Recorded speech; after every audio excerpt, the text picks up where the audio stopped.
Hello बच्चों and welcome back to the another video lecture of Nancers biology. तो यहाँ पर अपन देखने वाले हैं स्ट्रक्चर ऑफ हार्ट के बारे में। स्ट्रक्चर ऑफ हार्ट के बारे में पूरी डिटेल स्टडी करेंगे हम। हार्ट के वॉल के बारे में, एक्सटर्नल स्ट्रक्चर के बारे में, इंटरनल स्ट्रक्चर के बारे में। और ये जो टॉपिक्स है ये आपके बोर्ड्स 2023 को लेकर बहुत ज़्यादा इंपॉर्टेंट है। तो चलो शुरू करते हैं। तो ह्यूमन हार्ट की अगर अपन बात करें तो human heart is the main pumping organ. Pumping organ बोले तो क्या, ये ब्लड को पंप करता है, ठीक है, of the circulatory system. It is reddish brown in colour, hollow and muscular organ. कौन सी मसल से बनता है ये आप सभी को मालूम है। It is made up of which kind of muscle, cardiac muscle, ठीक है। तो यहाँ पर मैंने लिख दिया कार्डियक मसल।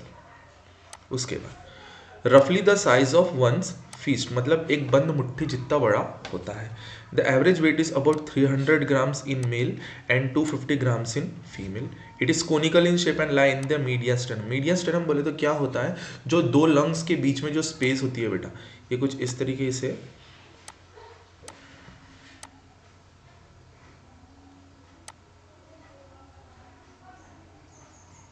तो ये जो जगह है बेटा, यहाँ इस रीजन को अपन कहते हैं मीडियास्टेनम, और यहीं पर क्या लोकेटेड रहता है, हार्ट लोकेटेड रहता है, ठीक है। It is broader at the upper and, ठीक है। तो ऊपर से कैसा रहता है, ब्रॉडर रहता है, लेकिन नीचे से कैसा रहता है, कोनिकल, मतलब कोन शेप्ड रहता है, ठीक है। चलिए आगे बढ़ते हैं। Broader at the base and conical at the lower end. Conical end is slightly tilted to the left and rest above the diaphragm. जो निचला हिस्सा होता है हार्ट का, देखिए ये ब्रॉडर पार्ट है हार्ट का ऊपरी हिस्सा, और ये जो हिस्सा है कोनिकल वाला ये होता है टिल्टेड टूवर्ड्स द लेफ्ट। तो ये वाला है कोनिकल पार्ट, और ये वाला जो होता है ये होता है ब्रॉडर पार्ट।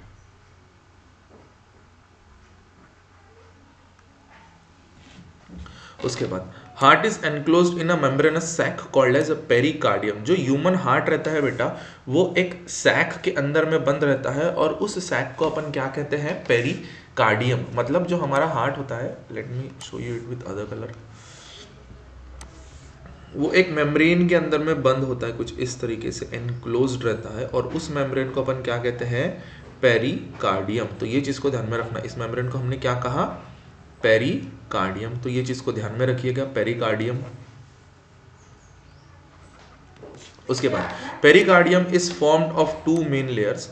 आउटर मेम्ब्रेन को हम कहते हैं फाइब्रस, एंड इनर मेम्ब्रेन को अपन कहते हैं serous pericardium. These are the two very very important point. देखिए एक और बात देखते हैं, हमने क्या देखा, पेरिकार्डियम, ठीक है। जो पेरिकार्डियम है वो दो हिस्सों में बटा है। जो एक हिस्सा है उसे हमने क्या कहा, फाइब्रस पेरिकार्डियम, और दूसरा हिस्सा है उसे हमने कहा सेरस पेरिकार्डियम, ठीक है। यहाँ तक की चीज़ क्लियर होगी सभी को। चलिए अब आगे बढ़ते हैं, नेक्स्ट पॉइंट आगे देखते हैं। सेरस पेरिकार्डियम की बात बेटा, तो यहाँ लिखा है that serous pericardium is soft, moist and elastic. मतलब सेरस पेरिकार्डियम बहुत सॉफ्ट होता है, चिपचिपा बोले तो मॉइस्ट होता है, और इलास्टिसिटी उसके अंदर में होती है। And it is formed of squamous epithelium and further divisible into two layers as parietal and visceral layer. तो एक और बार वो हम फ्लो चार्ट बना लेते हैं, जैसे हमने देखा पेरिकार्डियम। पेरिकार्डियम जो है बेटा वो दो हिस्सों में बटा है। सबसे पहला वाला क्या था, फाइब्रस, और दूसरा वाला था क्या, सेरस। फिर सेरस पेरिकार्डियम जो है वो अगेन दो हिस्सों में बटा है। सबसे पहला वाला जो है वो है पैराइटल, और जो दूसरा वाला है वो है बेटा विसरल, ठीक है। आगे parietal and visceral layer of serous pericardium are separated by pericardial space. मतलब पैराइटल और विसरल के बीच में बेटा एक स्पेस है, और उस स्पेस को हमने क्या कहा, पेरिकार्डियल स्पेस कहा। तो इन दोनों के बीच में ये जो स्पेस है बेटा, इस स्पेस को हमने क्या कहा, pericardial space. And this pericardial space is filled with a fluid, ठीक है। ये जो पेरिकार्डियल स्पेस है ये एक फ्लूइड से भरी होती है, और उस फ्लूइड को हमने क्या कहा, पेरिकार्डियल फ्लूइड। तो ये चीज को ध्यान में रखिएगा, पेरिकार्डियल फ्लूइड, ठीक है। तो ये चीज को ध्यान में रखिएगा। Now what is the function of this pericardial fluid, ये बहुत इंपॉर्टेंट है, आपको लिखने को आ सकता है फॉर 1 मार्क या 2 मार्क के लिए। It act as a shock absorber. तो सबसे पहला पॉइंट यहाँ पर क्या आता है बेटा कि ये किसकी तरह काम कर रहा है, एक शॉक एब्जॉर्बर की तरह, ठीक है। दूसरा, protect the heart from the mechanical injuries, मतलब हार्ट के प्रोटेक्शन में हेल्प करता है, प्रोटेक्ट फ्रॉम मैकेनिकल इंजुरीज। दूसरा, also keep the heart moist and act as a lubricant. तो दूसरा काम क्या है इसका, it keeps the heart moist and lubricated, ठीक है। तो ये कुछ इंपॉर्टेंट पॉइंट्स थे किसके बारे में, हार्ट के बारे में। उसके अगर आपको हार्ट के बारे में इनिशियली कुछ लिखना है तो आप ज़रूर इन चीज़ों को लिखिएगा। यहाँ पर जो मैंने आपको एक फ्लो चार्ट के फॉर्म में बना कर दिया है, ये प्लीज़ आप इसका स्क्रीनशॉट लेकर अपने बुक में लिख दीजिए, आपके बहुत ये काम आएगा, ठीक है। अब बात करते हैं बेटा नेक्स्ट पार्ट जो है हार्ट के वॉल्स के बारे में। तो चलिए शुरू करते हैं। Human heart is mesodermal in origin. Mesodermal क्या होती है बेटा, जर्म लेयर होती है हमारे पास में। आप सभी को पता है जर्म लेयर से 3 टाइप की जर्म लेयर रहती है, एक्टोडर्म, मीजोडर्म एंड एंडोडर्म, जिसमें से मीजोडर्मली हमारा कौन बनता है, हार्ट बनता है कार्डियक मसल से। It's wall is formed of 3 layer. जो ह्यूमन हार्ट है उसकी वॉल 3 लेयर से बनी होती है। सबसे पहले एपिकार्डियम, दूसरी मिडल मायोकार्डियम और इनर एंडोकार्डियम, ठीक है। तो ह्यूमन हार्ट की जो वॉल है वो 3 हिस्सों से बनी है बेटा, एपिकार्डियम, मायोकार्डियम, एंडोकार्डियम। लास्ट में इसका भी मैं आपको एक फ्लो चार्ट बनाकर दूंगा ताकि आपको बहुत ईजी तरीके से लिखना हो जाए। Epicardium is thin and formed of a single layer of fat squamous epithelium on the basement membrane. मतलब एपिकार्डियम जो है बेटा वो किससे बनी है, स्क्वामस एपिथेलियम से। ये हिस्से को ध्यान में रखिए, बहुत इंपॉर्टेंट है, ठीक है। Myocardium is thick. मायोकार्डियम जो है वो बहुत ज्यादा थिक है। और मायोकार्डियम किससे बनी है बेटा, कार्डियक मसल्स से। ये हिस्से को याद रखिएगा, ठीक है। Endocardium is single thin layer and formed of squamous epithelium. तो एंडोकार्डियम भी जो बनी है बेटा वो किससे बनी है, स्क्वामस एपिथेलियम से। बहुत इंपॉर्टेंट ये तीनों पॉइंट्स हो जाते हैं, ठीक है। The epicardium and the endocardium are protective in function, whereas myocardium is responsible for contraction and relaxation of heart. मतलब जो मायोकार्डियम है, जो मसल्स से बनी है बेटा, यही सबसे ज़्यादा इंपॉर्टेंट होती है आपके हार्ट को पंप करने में। That is the contraction and relaxation of your heart, ठीक है। तो एक बार एक शॉर्ट में समरी दे देता हूँ मैं आपको इस वाइट बोर्ड पर। तो सबसे पहले हमने क्या देखा कि हमारा जो हार्ट है वो एक लेयर में एनक्लोज रहता है, जिसे हमने क्या कहा बेटा, पेरिकार्डियम। ये जो पेरिकार्डियम है बेटा ये कितने लेयर में बनी हुई है, 2 पार्ट में डिवाइडेड है। सबसे पहला होता है क्या, फाइब्रस पेरिकार्डियम, और दूसरा रहता है क्या बेटा, सेरस पेरिकार्डियम, ठीक है। फिर हमने ये भी देखा कि जो सेरस पेरिकार्डियम है बेटा ये भी फिर 2 हिस्सों में बटी हुई होती है। अच्छा, उसके पहले जो सेरस पेरिकार्डियम है वो बनी किससे रहती है या वो कैसी होती है, तो सेरस पेरिकार्डियम इज वेरी सॉफ्ट, ठीक है। देन उसके बाद में ये कैसी होती है, बहुत ज़्यादा मॉइस्ट। देन उसके बाद में ये कैसी रहती है, बहुत ज़्यादा इलास्टिक, ठीक है। ये हो गया उसके बारे में। फिर हमने देखा कि सेरस पेरिकार्डियम और 2 हिस्सों में बटी हुई होती है। तो सबसे पहला पार्ट रहता है उसे कहते हैं पैराइटल, जो आउटर मोस्ट रहता है, और दूसरा रहता है क्या बेटा, विसरल, जो इनर मोस्ट रहता है, ठीक है। उसके बाद में हमने ये देखा कि जो आउटर और इनर मतलब पैराइटल और विसरल है बेटा, इन दोनों के बीच में जो स्पेस है इसे कहा गया था क्या, पेरिकार्डियल स्पेस। तो ये हो गया क्या, पेरिकार्डियल स्पेस। और ये जो पेरिकार्डियल स्पेस था बेटा ये भरा रहता है किससे, पेरिकार्डियल फ्लूइड से। किससे भरा था, पेरिकार्डियल फ्लूइड से। तो यहाँ पे हमने लिख दिया पेरिकार्डियल फ्लूइड। ये जो पेरिकार्डियल फ्लूइड था इसके मैंने 3 फंक्शंस आपको बताया था। क्या करता है ये पेरिकार्डियल फ्लूइड, सबसे पहले it protect the heart, it protect the heart. तीसरा फंक्शन क्या था, it act as a shock absorber, ठीक है, ये शॉक एब्जॉर्बर की तरह काम करता है। और तीसरा फंक्शन क्या था इसका, सॉरी ये दूसरा था, और तीसरा फंक्शन क्या था, it keeps the heart moist and lubricated. तो ये रखता है हार्ट को मॉइस्ट एंड लुब्रिकेटेड, ठीक है। ये इसके बारे में था। फिर हार्ट की वॉल की बात कर लेते हैं। तो ह्यूमन हार्ट की जो वॉल्स है वो 3 लेयर से बनी होती है बेटा, ये हमने देखा। तो 3 लेयर्स का नाम क्या था, एक एक करके बोलिए। सबसे पहले क्या थी बेटा, outer most epicardium,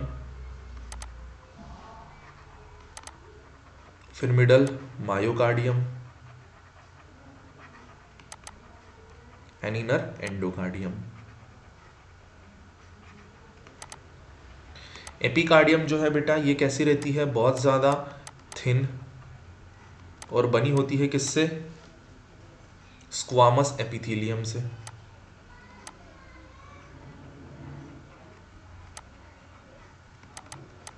squamous epithelium. Myocardium जो रहती है वो मिडल मोस्ट कैसी रहती है बेटा, बहुत ज़्यादा थिक और बनी होती है किससे, कार्डियक मसल्स से। यहाँ लिख दिया हमने कार्डियक मसल्स। और एंडोकार्डियम भी जो थी बेटा वो कैसी थी, थिन, और ये भी बनी होती है किससे बेटा, स्क्वामस एपिथेलियम से।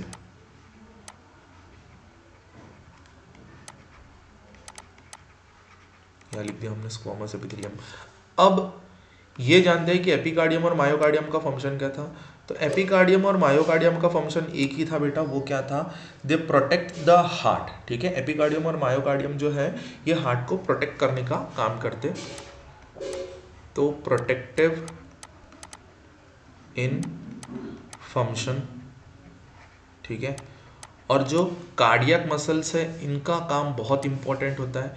इनका काम क्या है, हेल्प इन कॉन्ट्रैक्शन एंड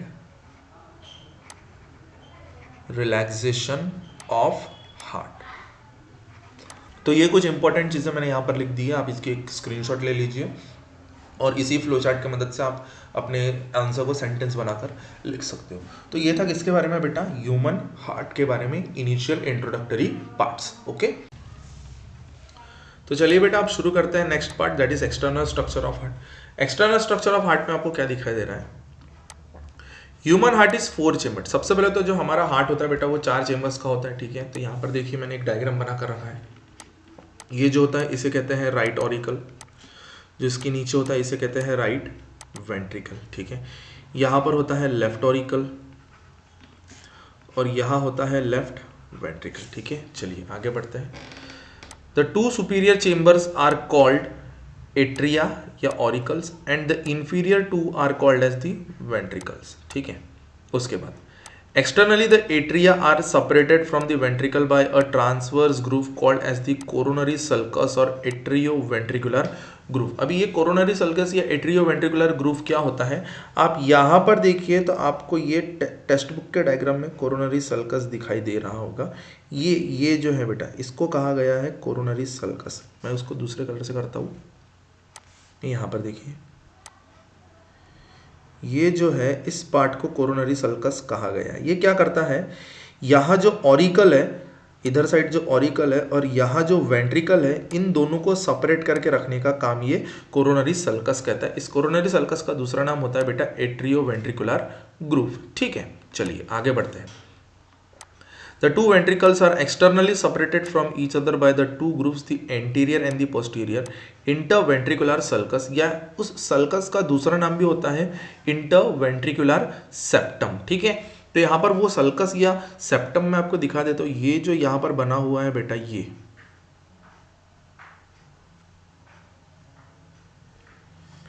ये जो रहता है इसे कहते हैं इंटरवेंट्रिकुलर सेप्टम,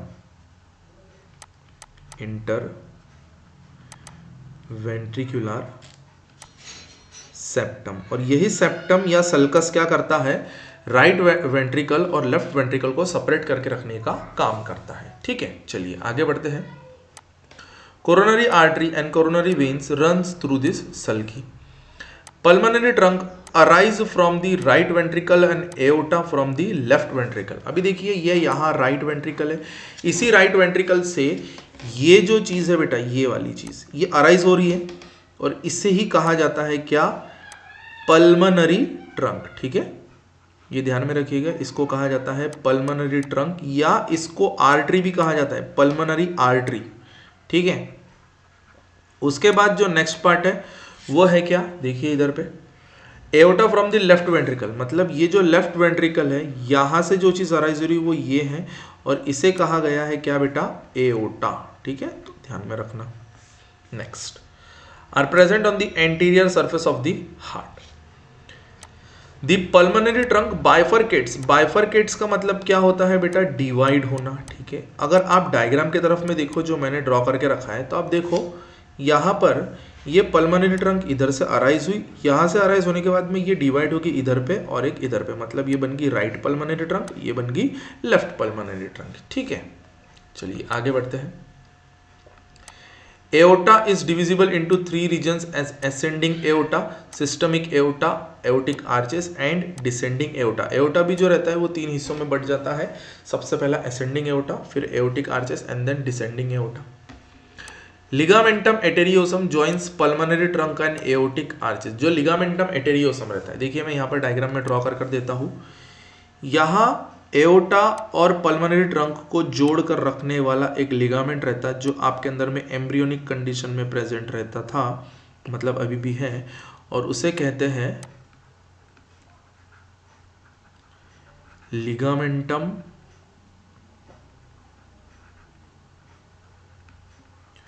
एटेरियोसम। ठीक है, ये चीज को ध्यान में रखिएगा।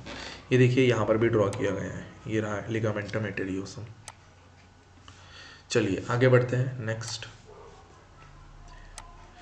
It is the remnant of an embryonic duct called as the ductus arteriosus. Embryonic duct बोले तो क्या मतलब, जब आप एक एम्ब्रियो के फॉर्म में थे तब ये आपके अंदर में प्रेजेंट था, किसके फॉर्म में, डक्टस एटेरियोसिस के फॉर्म में, लेकिन जब आप पैदा हो गए स्टिल ये यहाँ पर रह गया है, और जब पैदा होने के बाद स्टिल ये यहाँ पर रह जाता है तब उसे कहते हैं लिगामेंटम एटेरियोसम। रेमिनेंट बोले तो रखी हुई चीज या रही गई चीज। ठीक है, उसके बाद aortic arches gives out three arteries, brachiocephalic, left common carotid and left subclavian artery. ये जो एओर्टा रहता है बाद में और अपने आप को डिवाइड करता है और फिर वो बनाता है लेफ्ट, देखिए यहाँ पर आपको दिखाई दे रही है लेफ्ट सबक्लेवियल आर्टरी। ठीक है, उसके बाद लेफ्ट कॉमन कैरोटिड आर्टरी और ब्रैंकियोसेफेलिक artery.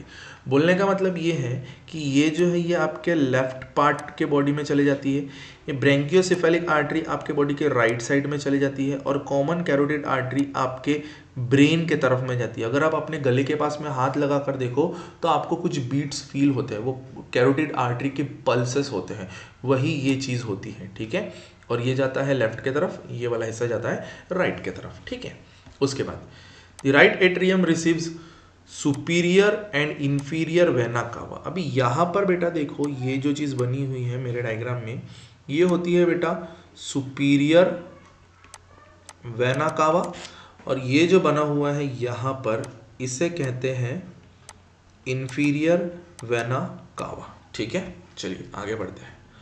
Along it's dorsal surface pulmonary vein opens into the left atrium along the dorsal surface of the heart. ये जो दो चीजें दिख रही है बेटा, ये है पल्मोनरी वेन्स। यहाँ पर भी ये जो दो चीजें दिख रही है ये है क्या, पल्मोनरी वेन।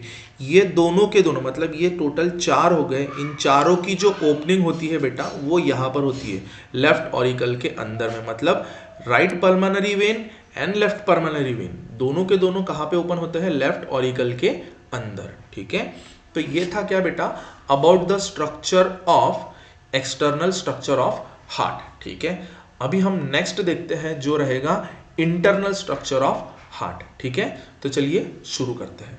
चलिए बेटा अब नेक्स्ट पार्ट शुरू करते हैं, that is internal structure of heart. Internal structure of heart में अगर अपन देखते हैं तो सबसे पहले हमें बात की गई है एट्रिया की या ऑरिकल्स की। These are thin walled receiving chambers of heart. इन्हें रिसीविंग चेंबर क्यों कहा गया, बिकॉज ये क्या रिसीव करते हैं बेटा, ब्लड को रिसीव करते हैं। ठीक है, उसके बाद they are separated from each other by the inter auricular septum. जिस तरह से हमने एक्सटर्नल स्ट्रक्चर में देखा था कि वेंट्रिकल सेपरेटेड थे with the help of inter ventricular septum, उसी प्रकार से ऑरिकल सेपरेटेड रहते हैं with the help of inter auricular septum, मतलब राइट ऑरिकल और लेफ्ट ऑरिकल एक दूसरे से सेपरेटेड है with the help of inter auricular septum. ठीक है, उसके बाद interauricular septum has a oval depression called as the fossa ovalis. Fossa ovalis यहाँ पर बनी हुई नहीं है लेकिन इसका डिप्रेशन हमें दिखाई दे रहा है, ये होता है बेटा फोसा ओवैलिस। ठीक है, ये ध्यान में रखिएगा, इसे कहा जाता है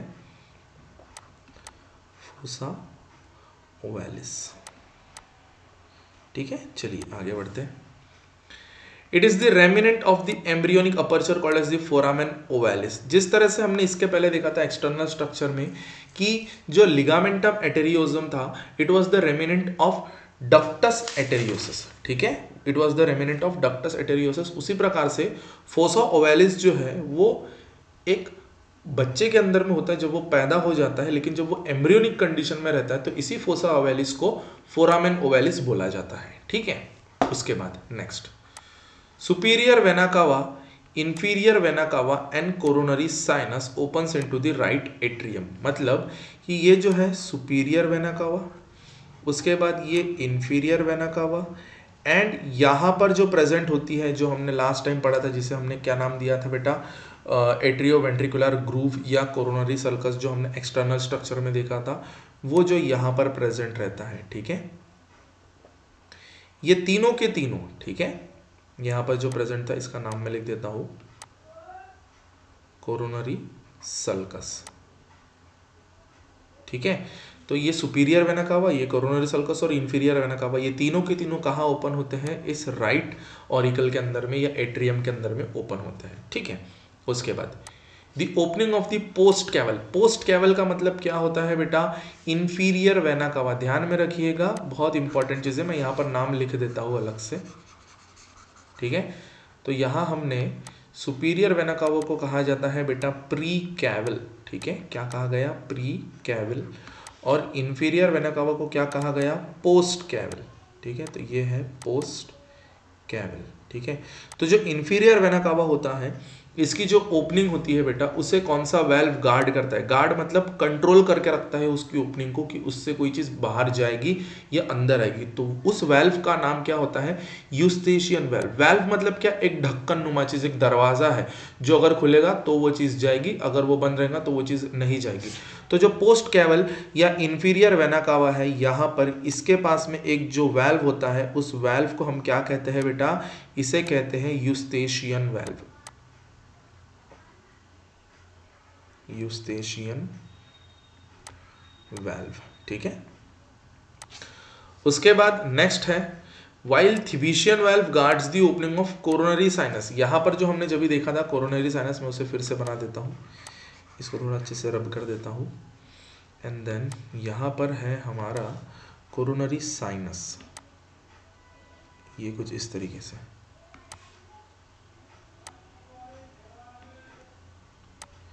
ये कोरोनरी साइनस है, यहां हम एक वेल्व बना देते हैं, ये वेल्व। इस वेल्व का जो नाम है वो क्या है बेटा, इस वेल्व का नाम है थिबेशियन वेल्व।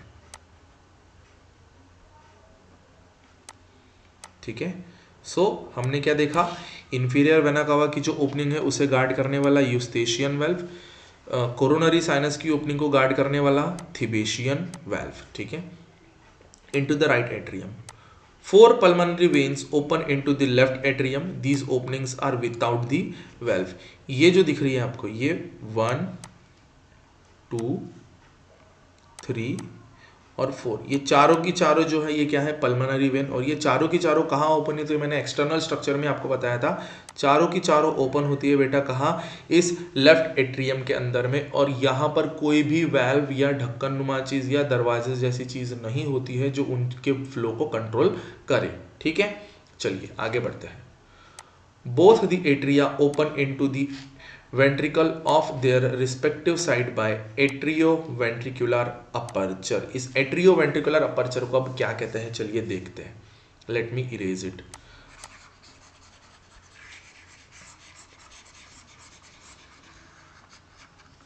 तो अब देखो बेटा, यहां पर ये जो वेल्व है ट्राइकस्पाइड वेल्व, और ये दूसरा वेल्व जिसे कहा गया है बाइकस्पाइड या मिट्रल वेल्व, इन्हें ही हम कहते हैं क्या, एट्रियोवेंट्रिकुलर अपर्चर। ध्यान में रखिएगा, इनका दूसरा नाम होता है एट्रियोवेंट्रिकुलर अपर्चर।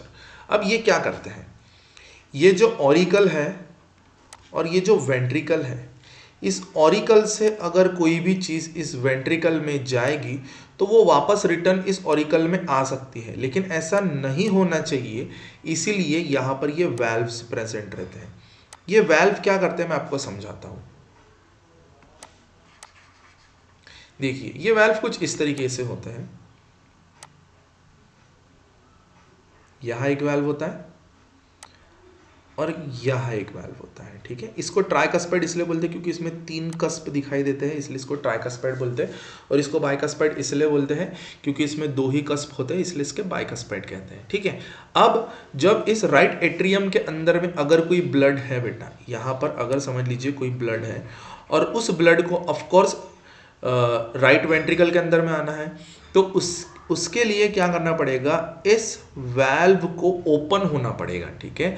जैसे ही ये वाल्व ओपन होगा ये रास्ता खुल जाएगा और ये जो ब्लड रहेगा इस वाल्व की ओपनिंग के वजह से यहाँ पर आकर जमा हो जाएगा और उसके बाद ये ब्लड वापस यहाँ नहीं जाना चाहिए, इसलिए फिर ये वाल्व बंद हो जाएगा। उसी प्रकार से लेफ्ट एट्रियम के अंदर में जो ब्लड है उस ब्लड को अगर लेफ्ट वेंट्रिकल के अंदर आना है तो इस वाल्व को ओपन होना पड़ेगा। जैसे ही ये वाल्व ओपन होगा ये ब्लड आ जाएगा यहाँ लेफ्ट वेंट्रिकल में और फिर ये ब्लड वापस इधर नहीं जाना चाहिए, तो फिर ये वाल्व जो रहेगा ये बंद हो जाएगा। आई होप सो अब आपको समझ में आ गया है, ठीक है।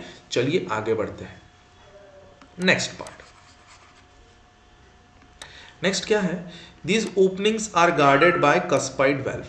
Tricuspid valve is present in the right atrioventricular aperture and bicuspid valve is present in the left atrioventricular aperture. ये यहाँ पर जो मैंने आपको बना कर दिया, इसको ट्राइकस्पाइड क्यों कहा था, क्योंकि इसमें 3 कस्प है, कुछ इस तरीके से ऐसे 3 कस्प बने हुए होते हैं, इसलिए इसको बोला जाता है ट्राइकस्पाइड वाल्व। और इसे बाइकस्पाइड क्यों, क्योंकि इसमें सिर्फ 2 ही कस्प है कुछ इस तरीके से, इसलिए इसको बोला गया था क्या, बाइकस्पाइड वाल्व, ठीक है। और यही दोनों वाल्व क्या करते हैं, राइट एट्रियम और वेंट्रिकल की ओपनिंग को गार्ड करते हैं और लेफ्ट एट्रियम और वेंट्रिकल की ओपनिंग को गार्ड करते हैं। And remember one thing, bicuspid valve का दूसरा नाम होता है mitral valve. All these heart valve helps in maintaining the unidirectional मतलब बेटा एक ही तरफ में फ्लो होना चाहिए। मैंने जैसे आपको कहा कि यहाँ पर जो ब्लड है वो एक बार यहाँ से अगर इधर आ गया तो रिटर्न वापस नहीं जाना चाहिए, इसीलिए ये वाल्व क्या करते हैं, उसका यूनिडायरेक्शनल मतलब ओनली इन वन डायरेक्शन, उसे कंट्रोल करने का काम करते हैं, ठीक है। चलिए आगे बढ़ते हैं। This also avoid the backflow of the blood, और ये वापस इस ब्लड को रिटर्न जाने से भी रोकते हैं, ठीक है। चलिए अब आगे बढ़ते हैं next part.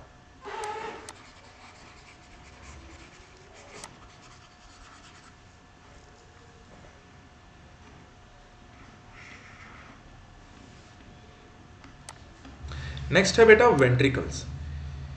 These are inferior मतलब नीचे में जो होते हैं, thick walled pumping chamber of heart, बहुत थिक होते हैं as compare to the auricles, आपको दिखाई दे रही होगी इनकी thickness.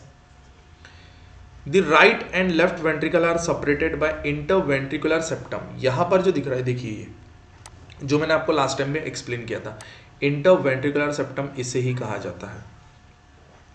Wall of the left ventricle is more muscular and about 3 times thicker than the right ventricle. अभी आप देखिए बेटा, आप राइट साइड के वेंट्रिकल की वॉल को देखो, यहाँ पर मैं कलर करते जा रहा हूँ, देख सकते हो आप, थोड़ी बहुत पतली है, ठीक है। ये देखिए यहाँ पर ये थोड़ी बहुत पतली है, ठीक है। लेकिन वही लेफ्ट साइड की वॉल को देखिए तो देखिए कितनी ज़्यादा ब्रॉड है, ठीक है। अब ऐसा क्यों होता है कि जो लेफ्ट वाला वेंट्रिकल है वो बहुत थिकर है और जो राइट वाला वेंट्रिकल है वो बहुत थिनर है। इसका अगर आपको आंसर मालूम होगा तो कमेंट बॉक्स में ज़रूर कमेंट कीजिएगा, ठीक है। तो चलिए अब आगे बढ़ते हैं। Next, inner surface of the ventricle shows several ridges. अभी आपको सेवरल रिजेस दिखाते हैं, ठीक है। अब देखिए यहाँ पर बेटा आपको रिजेस दिख रहे होंगे, देखिए कुछ इस तरीके, रिजेस बोले तो क्या, एक रफ सरफेस की तरह है। ये देखिए ये रिजेस है, ये जो है इन्हें क्या कहते हैं बेटा, क्या, रिजेस। यहाँ पर भी रिजेस है, ठीक है। ये देखिए ये होते हैं रिजेस, ठीक है। तो इस तरीके से क्या होते हैं, यहाँ पर रिजेस होते हैं। मतलब ये जो सरफेस रहता है ये बेटा प्लेन नहीं होता है, यहाँ पर कुछ ना कुछ उबड़ खाबड़ या कोई ना कोई चीज़ डिफरेंट तरीके से होती है, ठीक है। चलिए आगे बढ़ते हैं। नेक्स्ट, और इन रिजेस को क्या कहते हैं, कॉलुमना क्रैनी या ट्रैबेक्युला क्रैनी। तो ये जो रिजेस है बेटा इन्हें क्या कहा गया था, देखिए आप यहाँ पर लिखा हुआ है कॉलुमना क्रैनी, या इसका दूसरा नाम होता है ट्रैबेक्युली क्रैनी, ठीक है, तो ये चीज़ को ध्यान रखिएगा। Next, which divides the lumen of ventricle into the small pockets और फिशर। फिशर मतलब होता है जो डिवाइड करता है वो। The lumen of ventricles also show in elastic fibres called as the chordae tendineae. अभी कॉर्डिया टेंडेनी जो है बेटा वो ये है, ये जो दिख रहा है आपको व्हाइट व्हाइट कलर का, ये जो है ये है कॉर्डिया टेंडेनी। ठीक है, इनका काम क्या होता है मैं आपको आगे बताता हूँ। This attach the bicuspid and tricuspid valve to the ventricular wall, that is the papillary muscles। मतलब कि ये जो यहां पर हमारे क्या था बेटा, वेल्व्स थे। ठीक है, तो हम इन वेल्व्स को बना लेते पहले। ये समझ लीजिए कि ये है हमारा ट्राइकस्पाइड वेल्व, ये है हमारा बाइकस्पाइड वेल्व। ठीक है,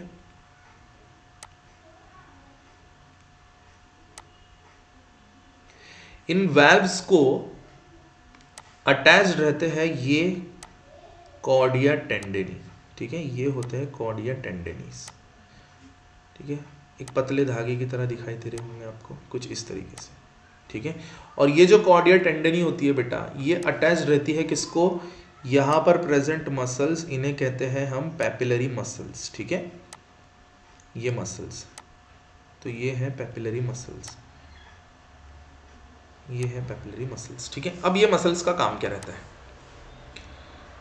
regulate their opening and closing. अब ये मसल्स क्या करते हैं ना, ये मसल्स इस कॉर्डिया टेंडेनी को, ठीक है, ये जो मसल्स हैं ये मसल्स इस कॉर्डिया टेंडेनी को खींचते हैं। ठीक है, ये नीचे की तरफ में इसको जब खींचेंगे तो सीधी सी बात है ये जो वेल्व रहेगा ये खुलेगा। उसी प्रकार से ये मसल्स इस कॉर्डिया टेंडेनी को नीचे की तरफ खींचेंगे तो ये वेल्व खुलेगा, और जब ये वेल्व खुलेगा तो यहाँ पर और यहाँ पर जो ब्लड है वो वेंट्रिकल्स के अंदर में आ जाएगा।